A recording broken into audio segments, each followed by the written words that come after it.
Welcome to the RPG Podcast. And we are live. Oh God, Patton! Presented by Sheath. A Time Wheel production.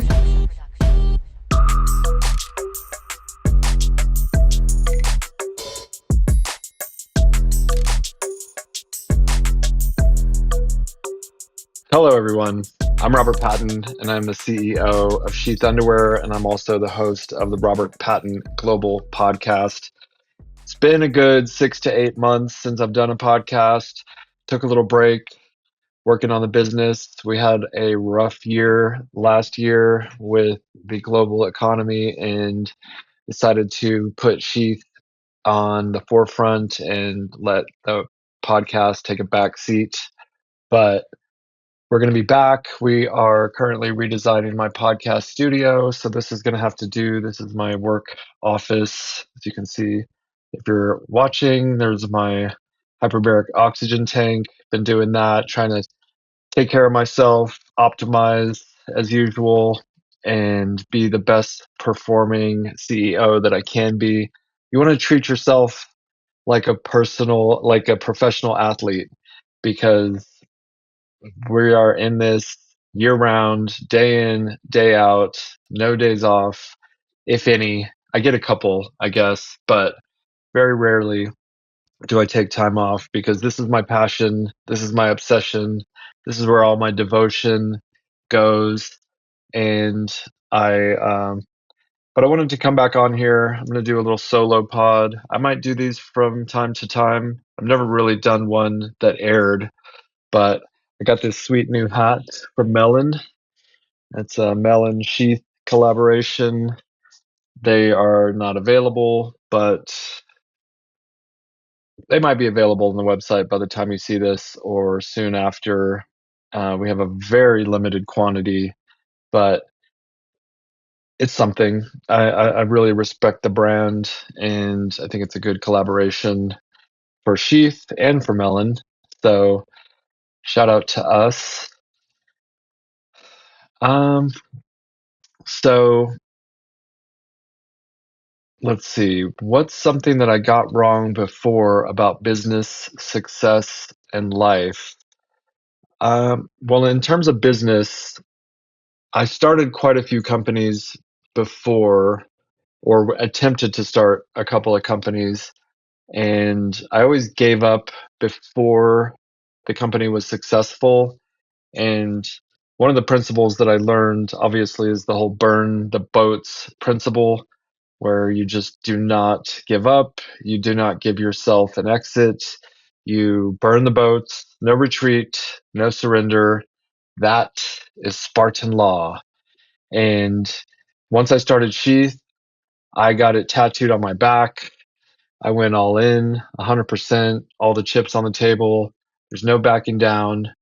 There's no giving up. We are going to make this succeed or die trying. And here we are. Started the company initially in 2010. We had a 3-year setback because I rushed production. So we relaunched in 2013 via Kickstarter crowdfunding app, and it was successful. The people love the concept, and we were off to the races. We got our product, we sold out, I reordered more, and on the reordering process, we had a snafu. The product was unsellable, and that in turn put us at a standstill. We had nowhere to go but to try again, because, like I said, we're not giving up. But one of the guiding principles is that if you don't give up, you're going to find a way around the obstacle. And given that I didn't have any more money because I had spent it all on that previous production, I did have quite a few customers wanting to buy again. So because we had just the previous year used Kickstarter to crowdfund, I thought hesitantly, but thought, why don't we just do another Kickstarter? So we did another Kickstarter. And in between that time of the 2013 and the 2014 Kickstarter. And after the production failure, after I decided that we weren't going to quit, the universe gave us a olive branch. And I got an email from a manufacturer asking to send us some prototypes. And given that we were in the situation we were in, I was quick to oblige and I sent them our existing prototype. And what they sent us back was actually better, in my opinion, than the initial prototype that we had released in 2013. So here we are doing a second Kickstarter. It's Sheath 2.0. It's better than ever. And we launch it.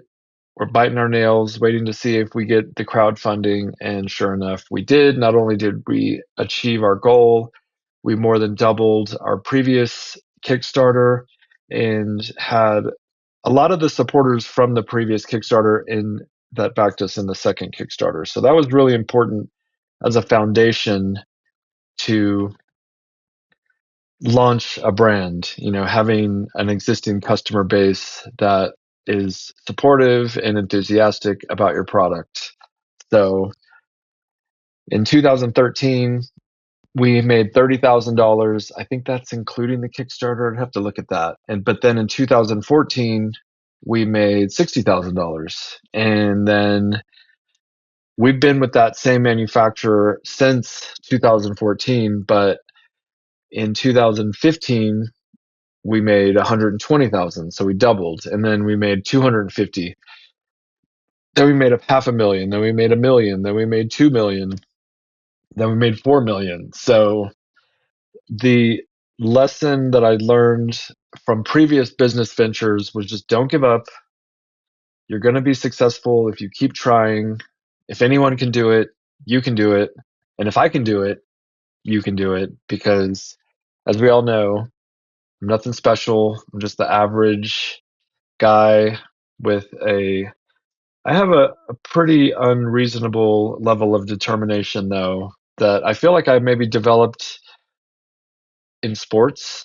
So if you have a sports background and you really gave it your all, that level of determination can be transferred into business because you are you're like limited by your own level of effort. Okay. And I have plenty of effort. It's like a never-ending well of effort. It's funny because I actually had a guest scheduled for this podcast and he didn't show up, so he must be going through something. But, you know, earlier in my career, I delivered pizzas in my career and like growing up, jobs that I had. The first job that I had was at McDonald's, and I was the guy that took the chicken nuggets out of the drawer and put them in a box and gave them to the cashier to give to the guests. Didn't really love that job. Didn't last too long, but needless to say, it was a job, and I was 16, but I would have much rather been hanging out with my friends. And I do believe I quit one evening because there was a party going on, and I decided that the party was more important. After that, I went to college and started working at pizza delivery shops. I delivered pizzas. That was my profession for quite a few years. It's a great job, super chill. You get to just kind of listen to music and drive around, and every now and then you get invited to a party or something. Because I was going to college at the time, delivering pizzas, and I, that ultimately didn't go well. Um, Dropped out of college and moved to California, where I got a job as a kind of like a handyman at this giant building. I would go around fixing light bulbs and toilet issues, I guess you could say. So did that. That was fine. Um, but that didn't last long. That was a temporary job, but I did like it. I mean, I was fixing things. I'd get to go have lunch on the top of the building. That was pretty cool. Just overlooking Southern California. I believe it was in Newport Beach at the time. But yeah, that job ran out, the temporary position. So I had to find another job, but I went back to the temporary agency and there was a position in the accounts payable department at the Wet Seal, which was a clothing brand. I don't know if it still exists, but at the time they had a corporate headquarters in Orange County, and I went and applied, and like I do with everything, I gave my all, and I ended up getting the permanent position, which was pretty cool. So I got hired and actually transferred into the payroll department, which was a mess. This payroll department was chaos. They would produce payroll every other week, and we would be there until like 2 a.m. on Thursday, making sure that all the hours were correct from the various stores and malls across the nation and Puerto Rico. Um, because the system for allocating hours was just chaos. If one employee went to work at another store, like to help out at another store, allocating those hours was just a nightmare to the appropriate employee. It was just insane. We would print out these giant stacks of paper and have to like cross reference. Okay, this employee number worked at this store this many hours, but he's really works at this other store. And so it was just like crossing off line by line. And there was like 500 stores. There were 10 of us, and it was just chaos. But being who I am and having my level of ambition, as technology was advancing, I was like, why don't we just download this spreadsheet or this? It was a, what is that called? DOS or something. It was some kind of report, right? And but I figured out a way to turn it into a CVS file or CSV file and import it into Excel, sort it, and it made the entire allocation process going from 10 payroll representatives to 4, and we would do the payroll, within the hours of a normal business day. So ultimately, I saved the company hundreds of thousands of dollars in payroll and hours. I saved the company like hundreds of thousands of dollars in just time spent processing payroll, and additionally the ability for the company to reduce the number of payroll representatives needed in that office. And that was a pretty major accomplishment. I did a lot of other things. I really learned how to utilize Excel, which still comes in handy to this day.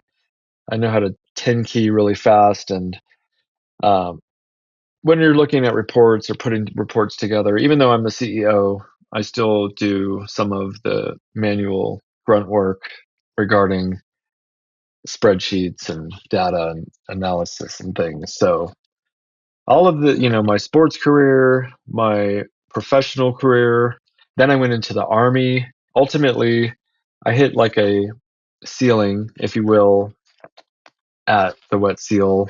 And in the whole payroll, you can only do so much in payroll and make it so high. I was a senior payroll representative. Granted, I did take another couple of jobs. I moved to Texas, and um, I thought if I was making like I was making like $17 an hour, and I was like, well, if I make $17 an hour in Texas, I'm going to be rich because the cost of living in Texas was a lot less. But turns out they also pay less in Texas. So I went from $17 an hour to $12 an hour, and just wasn't um, wasn't doing great. I had exhausted all of my college tuition, kind of inheritance, which was not that much to begin with, but I had gotten an Associate's of Arts degree in accounting at Orange Coast Community College, and I, um, but without a proper education, I was never going to become like a human resource manager or a director of human resources, nor did I really want to, although it was fine. It's good. Like that part of the company, you're always helping people. They need something and you feel useful. Um, that's the benefit of having just like an everyday kind of a job is you find value in helping people. And I felt I did get a lot of value, but again, I had hit a ceiling and I was very ambitious, so I wanted to do a little more with my life. And at the time, the Army was recruiting for this was about 2006, the Iraq War, and they were giving out bonuses. And like I said, and then they'll pay for college and pay off. They'll give you bonus, which you can pay off any debt that you might have. And so it was very enticing. And so I joined the Army, and I dominated in the Army, because of just, you want to put forth your maximum effort. If you're going to do something, you might as well give it your everything. So, basic training, I just, you're there, you're sleeping in a bunk with 100 other people, in their bunks, and you're in this forced regimen of waking up at a certain time, eating at a certain time, working out at a certain time. Then you go to school, or you might do some field training exercises or obstacle courses, gun range, land navigation, all these things. I mean, it's like the ultimate playground for a young man to develop himself. And I feel like I was pretty immature leading up to that point, but this is where I feel like I actually graduated or evolved into like a man because I was put up in a competitive environment against my peers, and I just excelled with that competitive landscape. I remember just putting forth my best effort when it come to physical fitness, which is the most important aspect of the Army. It shows a level of discipline and desire and whether or not you are really trying. And that's in life, like, are you even trying? Do you even care? Are you just like kind of existing, doing the bare minimum? A lot of people just do the bare minimum. Not this guy. I don't. I mean, every now and then you have to do the bare minimum just to like kind of get by, right? But overall, because like if you're sick, you do the bare minimum.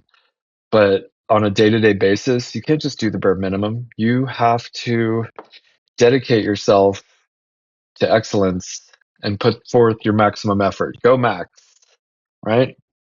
And I ultimately ended up winning the highest physical fitness APFT Army physical fitness test um, for our battalion for basic training, and I came in second in marksmanship, which was pretty cool. Get to shoot guns, and and then I think leadership. I was up there. You learn a lot about leadership in the Army, how to organize a company, because within the Army you have the like the garrison, which is the base, and then within the base you have a certain number of battalions, and within the battalions you have a certain number of companies, and in a battalion there may be who knows. In my particular battalion in basic training there was 260 people, so I beat 260 people in my battalion. So I felt accomplished, and it gave me confidence that I could really compete with other individuals in life. Whereas before, when I was in high school and middle school and I'm trying to make the basketball team or the baseball team and you get cut, you maybe think, well, I'm not good enough. I'm not cut out for physical athletic sports or something. And then maybe I wasn't. But the one thing that I did learn during that stage of my life was I have to try harder than everyone else because I'm not gifted like some people. I'm not tall, I'm not overly athletic or even overly intelligent. I'm somewhat intelligent, but not off the charts genius. So in any given area, I have to apply myself further than some people. Some people it just comes naturally. They just have that photographic memory, or they can run a 5 minute mile, or they can dunk, or whatever, lift X amount of weight. I mean, at some point, everyone has to put forth effort. They say that effort beats talent when talent doesn't try, or something along those lines. So there's a lot of talented people out there that just don't try, and they will get surpassed by guys like us.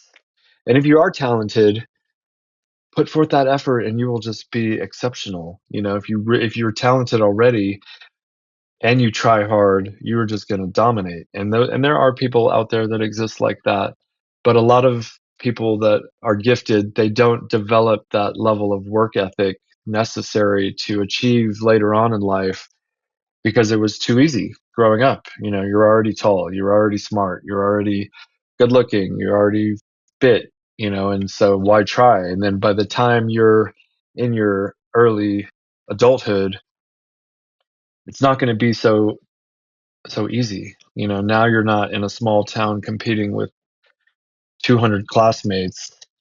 You're in the you're a little fish in the big sea, and there's a lot of people out there that are just going to crush you, and you're going to be reduced to a substandard lifestyle.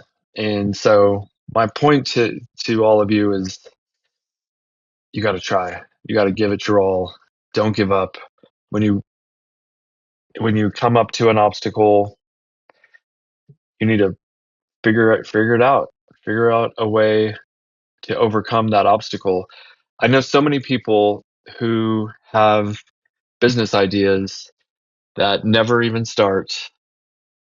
They come to me, oh, I got this idea to do this, I got this idea to do that. And then before they even start, they talk themselves out of even starting because there's a way more reasons why something won't be successful than why it would be successful.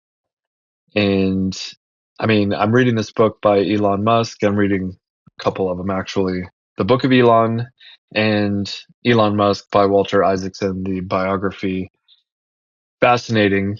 But here's someone who put his mind to something, manifested it when it comes to Zip to It, which was like this online map system that was geared towards the yellow pages or the white pages or something, and built that, sold that. Then he started a company similar to PayPal called X.com, which ultimately ended up merging with PayPal. And then he sold that for $500 million, to which he took that money and invested it into SpaceX. Now, SpaceX, you're literally launching rockets into outer space. And people ask me, how did you come up with, like, you had the idea for Sheath, but then where do you go from there? Well, that's easy compared to launching rockets into space, but first for me, I drew it out. I had the idea in my head, I put it on paper, then I went to a tailor, took him some fabric, took him some drawings, told him to make this. Then they made it, and from that point, that initial prototype was modified and modified and modified. It's too tight here, it's not big enough there, this part is scratchy or whatever, the fabric isn't soft enough or flexible enough, and just iteration after iteration after iteration, similar to SpaceX, where the first 3 rockets that went into space did not reach orbit. They exploded on the way there. So similar, but way different.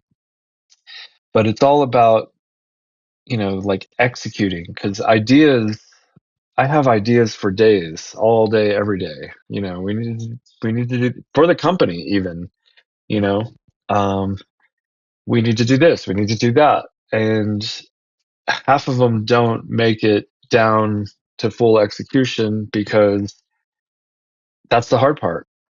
You know, we need to come up with this kind of design, or maybe we need to release this new product. Okay, well then do it. All right. It's not given that you have the idea and then it just manifests into reality from thin air. No, it is a lot of hard work, effort, just following up. And it's not going to be perfect on the first round. So if you want to launch a hoodie, for instance, this hoodie I'm wearing, the logo's too big. Take it off. Well, we just bought 1,000 of them. So let's probably sell those before we release a new one. They're not selling. All right, discount them. Like whatever. That's it. Business is it's like a game. And that's why I was saying at the beginning, you need to treat yourself like a professional athlete, because you're going to have to get on the court of business every day. And we have a team that I work with every day to execute these ideas, but there's only so much bandwidth within a team. So you have to just be realistic, but actually don't be realistic. Never be realistic. Think big. Think as big as you could possibly think and go for that. And then most likely you're going to fall short a little bit, but aim for the stars, you're going to hit the moon. These are cliches. I need some more original content. I like Go Max, but that's not original either. If you know, you know. If you know what that is, you know. I won't talk about it, um but yeah, the story of Sheath is it is a pouch underwear company. That's where I had that idea in Iraq. My brother came up with the name. When I heard Sheath, I was like, you can't tell you how many times I've heard from people, that's a great name for an underwear company. And I agree. It's like you're sheathing yourself, you're protecting your body like you would protect a sword or a knife or whatever sheaths do. There's not so many, but there's multiple definitions of sheaths, and there's, um, and reading a lot of metaphysical, spiritual books, from, you can sheath yourself spiritually from outside negative forces, so that's what sheath does. It isolates your boys from your inner thighs and keeps you from sticking and keeps you cool and comfortable. And but we're 13 years into this, plus, give or take. Oh no, we're way more than that. See, time is flying. 13 years if you say the 2013, but the initial very first launch was 2010, so that's 16 years. And we have like 2 more years to really ramp it up. But there's always going to be some kind of obstacle, whether it's competition, whether it's um, global trade embargo, tariff situations. There was another one recently, like tariffs, COVID, shipping. We had initially starting, that first batch from Kickstarter, I had ordered 1,000 pairs, and I put them all in my closet. And every time we got an order, we would ship them out. Okay, and I had a decent, tiny, baby little walk-in closet. I was living in a house with 5 other guys. I did have the master bedroom, so it was a very modest walk-in closet. But okay, so we had the 1,000 pairs in there. By the time we got the order from our 2014 Kickstarter, we needed a little bit more space, so we put it in the garage, and then we outgrew the garage, and so we had 2 living rooms, so we had, well, actually 3 living rooms. It was a pretty big house, but modest overall in the grand scheme of things. But there was 5 of us living there, so we were able to like pool our money and get a decent house. So now 2 of the 3 living rooms are filled with underwear boxes, and we're doing orders out of there. And they say that once you start receiving 30 orders a day, it is beneficial to contract out to a third-party logistics company, which is a big warehouse company that ships out orders for multiple different brands. And being that we were such a small team, and the fact that the way we were doing it was not organized, and we had consistently made errors in shipping um, products, but we always turned those errors into a positive, in the sense that if we messed up someone's order, when we fixed it, we would maybe sometimes double the order or make it, to where they were actually happy probably that we messed it up, because we would send them more stuff than they had initially ordered, so they got more value than they had initially purchased. And so we would turn a negative into a positive. But after a while, we needed to outsource that, and we did. And that we did that for a couple of years. But what you'll find is that these third-party logistics companies don't care about you. You are one of 100 different shipping partners that they have, and they make almost as many errors as we were making ourselves. And so, and then they charge an exorbitant amount in addition to what it would cost if you just did it yourself. But at the time, it was working, and once you put your stuff in there, it's not like, oh, okay, send it back. It's not that easy. We ultimately ended up getting a second third-party logistics company that was smaller, that we thought would do better, and they didn't do better. But they did. I mean, they did a little bit better, but not good enough. They would, if an order came in with no address, they would ship it out anyways, instead of reaching out saying, "Hey, this order doesn't have an address."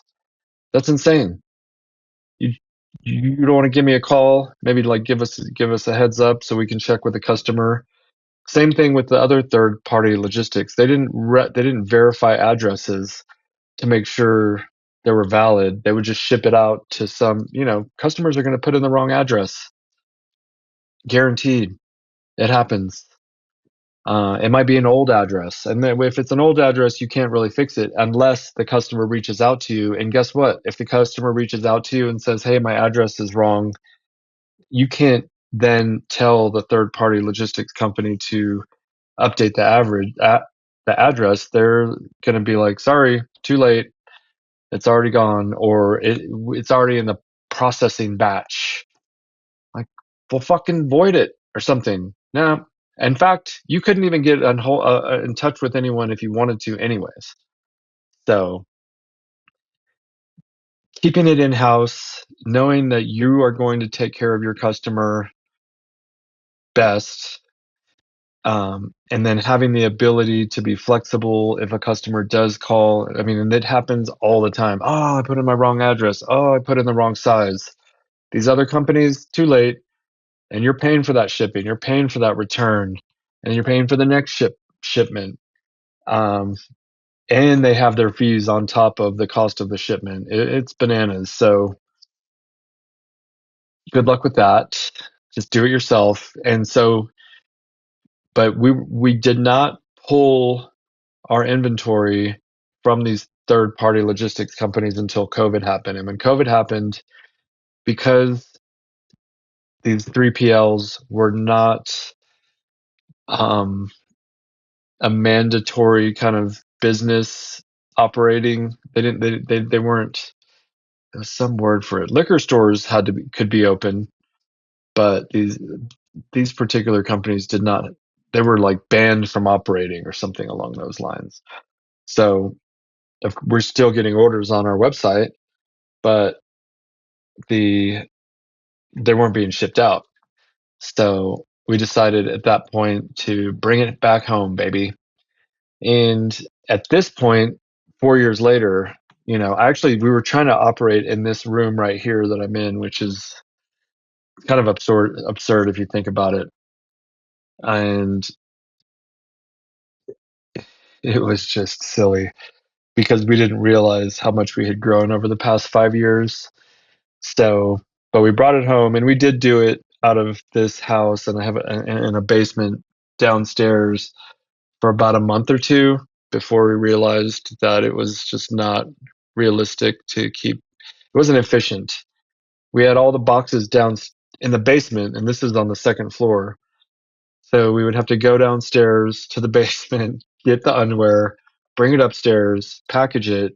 Half the time you'd realize, oh, I forgot a pair. You got to run back downstairs, get that pair. I mean, it was extremely inefficient. So then we decided, well, let's get a real warehouse.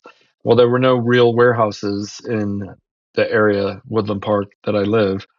So we had to get uh, a store, we went to a shopping center that had like a supermarket and a paint store and a rock shop, and there was a space available that was 2,500 square feet, and we decided to rent that space and use it as a warehouse. And we did that for the last 4 years, and we just recently moved into a new warehouse that's twice the size, and it's not really in a retail store, it's more in a warehousing district, but it is bigger and better. And since we're 99.9% online, it's all good.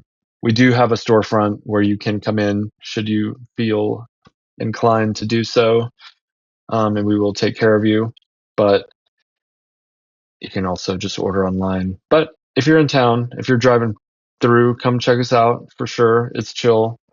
We appreciate the opportunity to meet you guys.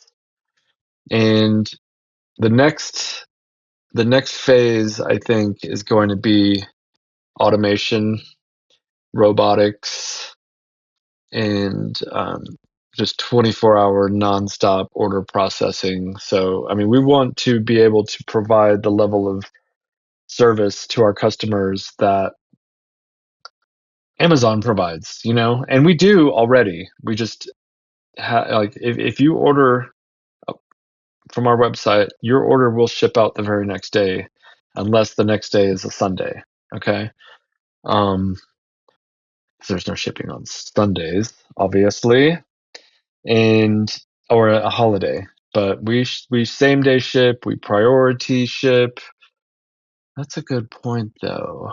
We do sometimes do just ground advantage, so it might be like 3 to 5 days, unless you opt for faster shipping. And as I'm saying this, I'm like light bulb going off. We Shipping has gotten more expensive, though. When I first started, it was like $2 to ship a pair of underwear. Now it's $6, like for the postal stamp. So, and then you got to pay your employee. You got to pay the rent for the warehouse, and there's so many additional fees. So, if you're interested in starting an online underwear company, just be advised, it's not going to be super easy. Okay?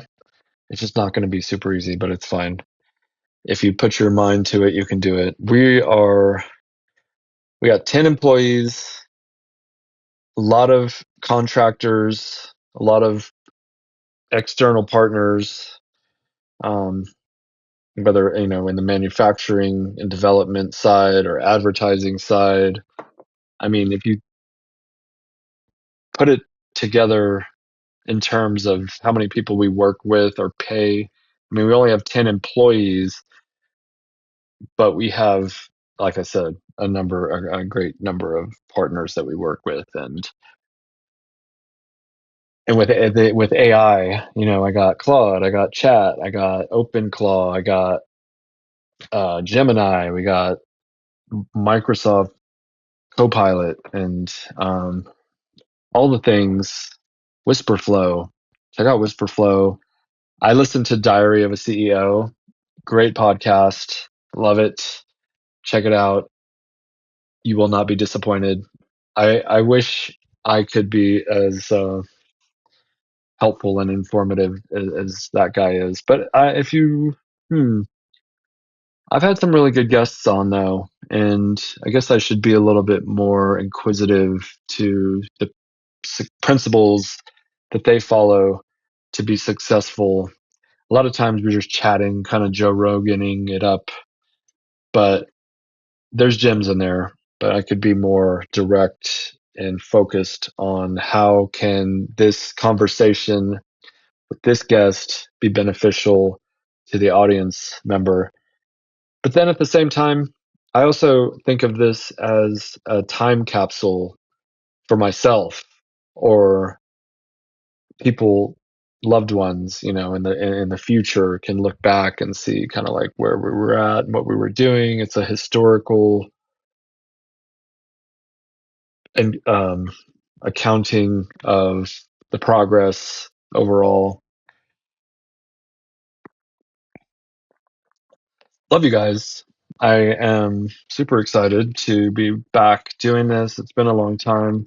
We're going to be hosting a Chamber of Commerce event on June 16th at our new warehouse. We're going to be doing a ribbon cutting and just, an event for all the local business owners here in our town. So if you're interested, June 16th, 5:30 p.m. Yeah. So if someone starts from zero today, what should they focus on in the first 90 days? You want to be focusing on product development. If you don't have a great product, you do not have a company. You have to have something in your hand for people to purchase in order to move forward. Like I said 1,000 times, ideas are easy, but let's focus on the product, develop it, reiterate, make it as good as you possibly can. And this might take 6 months. This might take 2 years. So don't rush, but don't be lackadaisical about it either. You want to every morning, every day. There's only so much you can do at the very early stages. If you have sent off your prototype to be um, reproduced by a manufacturing plant, during that time while you're waiting, you could be strategizing when you do have the product. How are you going to market it? Who is your audience? Who is your customer? What do they look like? What are they into? What kind of activities are they? And it's probably a lot like you because you are making this product. There's a good chance you're making it for yourself. And if you're making it for yourself, you're making it for people like you. And as much as you want to think you're unique individual snowflake, we're all kind of similar in a way, at least in a lot of ways. We all have our own individual quirkiness, but we all have a lot of similarities as well. So you can think of yourself as your avatar, your ideal customer that you're reaching out to. And so what are you like? What are you into? And what is that? And I'm into the UFC. Well, we have been working with the UFC and UFC fighters and other fight organizations for about a decade. And there is a catch, because just because you're into it doesn't mean that's the best audience, but it is a good starting point. And there's always room for pivot. Of course, I'm a huge fan of the UFC, and there's so many out there. But the reality is, there's more people into tennis, probably. Definitely golf, football, baseball, basketball, and I was a huge fan of basketball growing up. Took quite a few years off. I'm back into it. Love basketball. Great sport. Take the ball, put it in the basket, chase the ball, pass it, put it in the basket. Um, Sports are a great way to pass your time. So you're not sitting at home wasting away. I mean, there's also only so much time in a day that you can put towards work, I think. Although if you're Elon Musk or anybody on his team, they're working like stupid hours every day. But that's usually to get a particular task done. I assume once that mission is complete, they can take a breath, maybe take a couple days off before getting back to the grindstone. Is that a thing? A grindstone? Put your nose to the grindstone. Well, get back to grinding. Anytime you have a successful mission completion, I never really take the time to celebrate. A lot of my team kind of gets on to me saying that I should be more congratulatory towards myself and my team, but I'm more like, okay, good job. Get back to work. Let's go. This isn't, I mean, do you want a round of applause? Do you want a cookie? No, get back to work. That's what we're here for. We are here to produce, to make the world a better place. I mean, people just want to be happy. Well, I find joy in working. I find joy in doing this. I really appreciate you being here. If you've listened this far, you are a mentionable character for having the interest. So thank you. What does going beyond mean in practical terms for someone feeling stuck? All right. Sometimes you're stuck. What are you going to do? I don't know what to do. Uh, okay, here's what you can do. Go for a run. Are you into running? Go do something physical. Go for a walk in the woods. Why would I say such a thing? Because you're stuck. You need to get in motion. You are an object in motion stays in motion. You build up some level of momentum. And I know that might sound weird, but I used this quite a bit. Now I meditate, but I'm also older and I just love to meditate. And a lot of ideas come to me while I'm meditating. My point is, when you go for this walk or run, an idea is going to come to mind, and now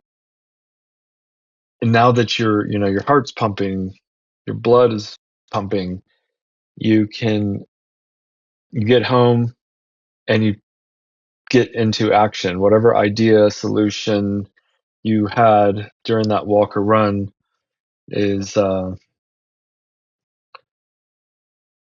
you go. That's how you get from being stuck, okay? Because it's going to happen from time to time. You're going to just run into a metaphorical brick wall, but and you just start moving, but also just physically exert yourself, and that should help you. I, of course, like to meditate. If you're into meditating,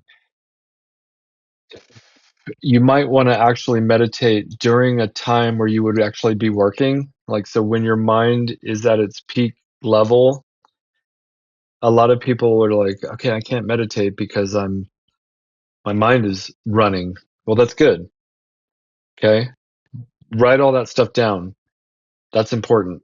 When you're meditating and you have a bunch of thoughts going through your mind, those thoughts are probably helpful for getting unstuck.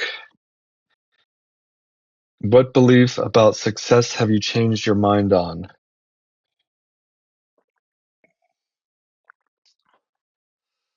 Hmm. Uh, I guess I've been, reading a lot about Elon Musk, like I said, and just when I started, I felt like you could just visualize, put in some work. You don't have to work too hard. You can achieve it if you work smart. But now I'm finding like the more you work, the more you can achieve. And I mean, that's pretty simple. But I kind of used to think you didn't have to work very hard in order to be successful. And that's true to a degree. But if you can be successful working a little bit, let's just say you could be twice as successful working twice as much, potentially. And that is a pretty new change in my point of view on success. But just you need to take care of yourself physically. I said that earlier. Mentally, I, whether it's your diet, exercise, sleep. Sleep is huge. Okay, that's another thing. I used to think sleeping you're dead. Like if I sleep less, I can work more and increase output or whatever. But now it's like, no, I need to prioritize my sleep. And then everything else kind of comes naturally, improves naturally because you're more clear and focused. Have you ever felt like you were close to quitting? Not really. There was a couple of moments where I was like, maybe I could sell the company. Um, but then what would I do? I don't like the idea of that. I love my job. I love my company. I love my team.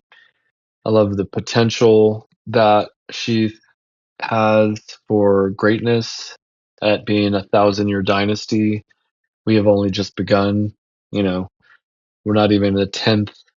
Okay, 16 years. So yeah, we're creeping in on a fifth of a century, but we're going in for the 1,000 years, plus and beyond. So,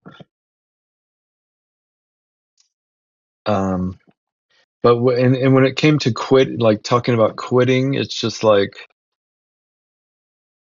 it was getting hard with the tariffs, and it seemed like that might be a point where it was just going to be something that we couldn't overcome, I guess, but it actually made us stronger.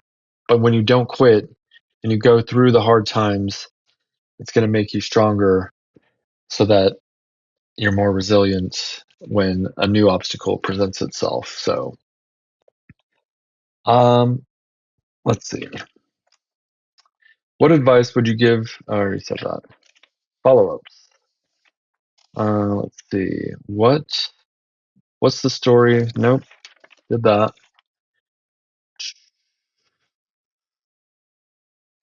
How do you balance long-term vision with short-term results? Okay. You just have to break it down into its own category. You have your long-term vision. So 5 years. Well, what do I need to do today to get to be moving in that direction? And then what do I need to do this week? What do I need to do today that will move me forward this week? That will move us forward this month? that will move us forward this year so that in 5 years we are making progress towards the overall long-term vision.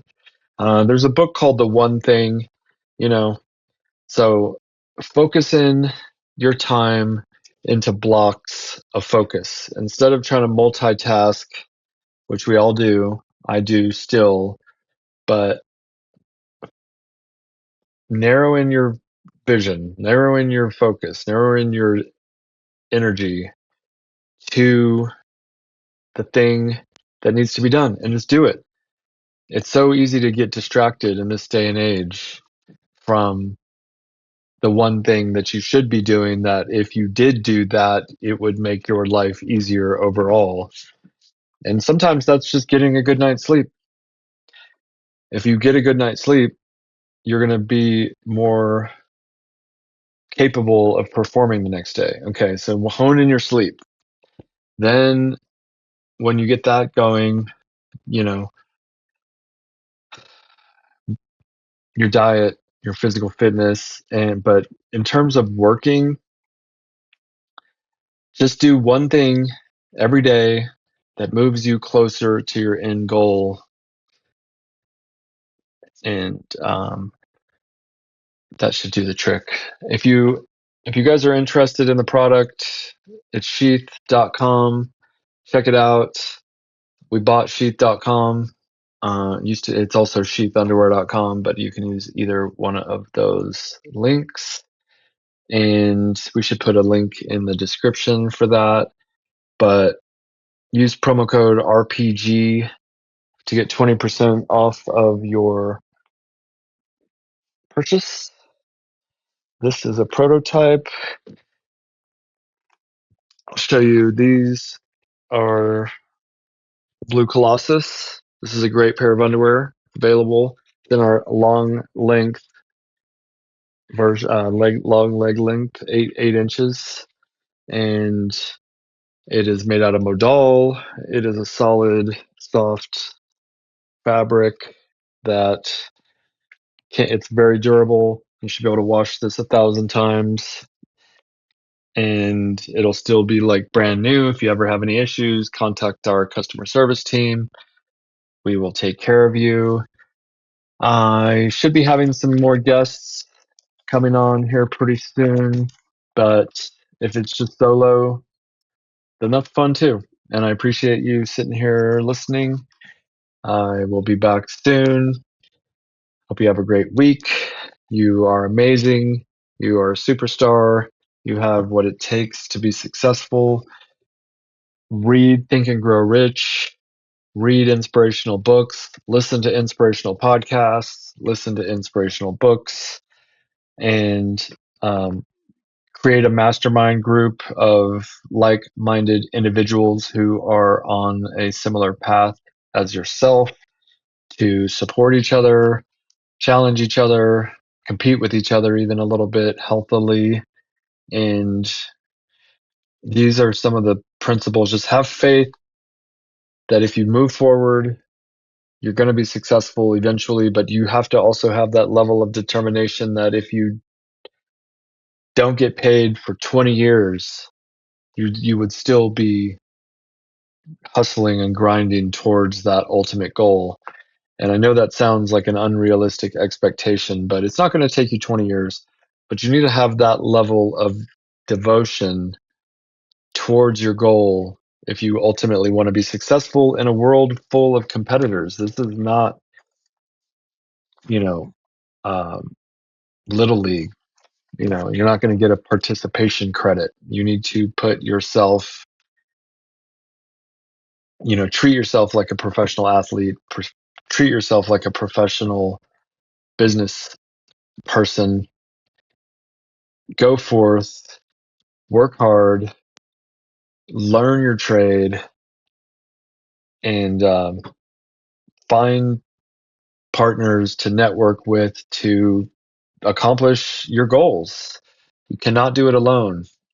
There are people trying to utilize AI to automate, but I would start with doing it yourself, doing it with real humans, running the business and the operations until you have figured out how to do each part, like accomplish each task with a human, and then maybe try to automate afterwards. Do not try to automate before you have figured it out whether or not a human can do it efficiently. Sometimes humans, probably most of the time, an actual human is more efficient than a robot or a chat. But definitely looking forward to the robotics era, helping in the warehouse and maybe doing some general housework and things. That'll be exciting. But again, thank you for joining me. I'll see you next time. You're the best. Peace out. Sheath.com. Promo code RPG saves you 20% off your entire order.